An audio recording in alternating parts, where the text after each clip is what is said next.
नमस्कार. चला तुमच्या सगळ्यांचे स्वागत आहे माझ्या सासूसून रेसिपी चॅनलमध्ये. तर मी तुम्हाला आज मस्त मटर पनीरची भाजी बनवून दाखवते. इथे बा मी कांदे घेतले, टमाटे घेतले, काजू घेतले, थोडे कोथिंबीर, लसूण आणि हे अद्रक, आणि इकडे मटर घेतले म्हणजे वटाणा, ओले वटाणे ते, आणि हे पनीर आहे. आणि हा मटर पनीर मसाला घेतला आहे सुहाना. मी आज तुम्हाला पनीरची भाजी बनवून दाखवणार आहे मस्त. मी आता सगळ्यात अगोदर मी हे सगळं भाजून घेते मस्त, आणि हे पनीर तळून घेते. मग हे भाजल्यानंतर मी वाटून घेणार, मग तुम्हाला दाखवणार. हे बघा मी आता पनीर तळून घेते मस्त. पनीर तळून घेते. पनीर तळून झालं की मग कांदे बिंदे टमाटे सगळे भाजून घेणार मस्त. हे बघा कांदे भाजते मी आता मस्त. कांद्यामध्ये थोडंसं तेल टाकून घ्यायचं म्हणजे लवकर भाजून जातं कांदे.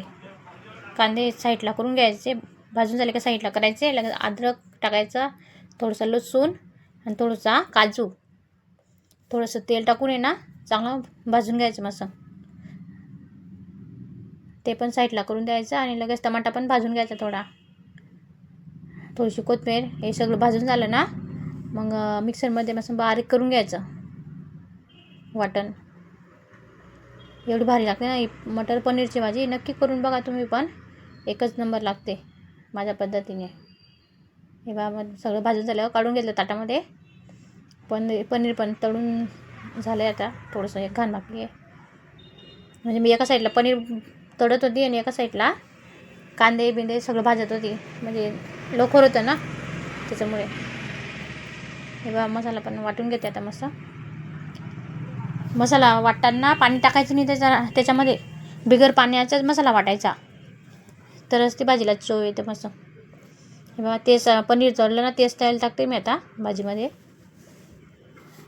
हे बघा मसाला पण वाटून झाला मस्त.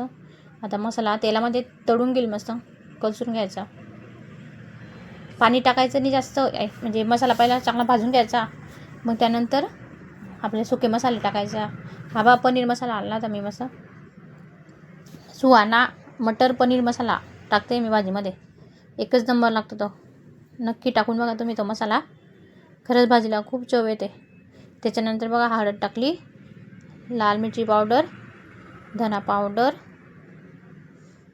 आणि हे सगळं मिक्स करून घ्यायचं. आणि आपलं मिक्सरचं भांडं धुवून थोडंसं पाणी सोडायचं फक्त गोडभर. पहिले चांगले मसाला भाजू द्यायचं मस्त तेल सुटेपर्यंत, मग तेव्हाच पाणी टाकायचं थोडं. तेव्हा त्यानंतर मी मटर टाकले ना, हे वटाणे ना तेव्हाच होऊन जातं मस्त, तेलामध्ये शिजून जातं मस्त.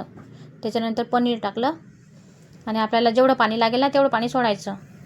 तुम्हाला जसं पातळ पाहिजे भाजी, घट्ट पाहिजे, तसं आपल्या प्रमाणे आपल्याला जसं वाटेल तसं सोडायचं पाणी.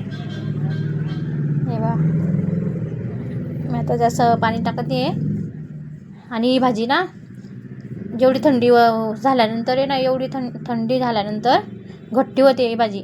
आपण त्याच्यामध्ये काजू टाकले ना त्याच्यामुळे असं घट्टी वाटते ते आपल्याला, आणि त्याच्यानंतर अजून थंडी झाल्यावर जास्त घट्टी होते अजून. हे बघा वरून मी कस्तुरी मेथी टाकली आणि मीठ टाकलं थोडं, आणि मस्त गदक येऊ द्यायचं 5 मिनटं 10 मिनटं. जेवढी भाजीला गदक येतं ना तेवढी भाजी एकदम छान लागते खायला खूपच. नक्की करून बघा तुम्ही अशी भाजी. तुम्हाला आजची रेसिपी आवडली असेल तर लाईक करा, शेअर करा, सबस्क्राईब करा. भेटूया पुढची रेसिपीमध्ये. तोपर्यंत बाय बाय.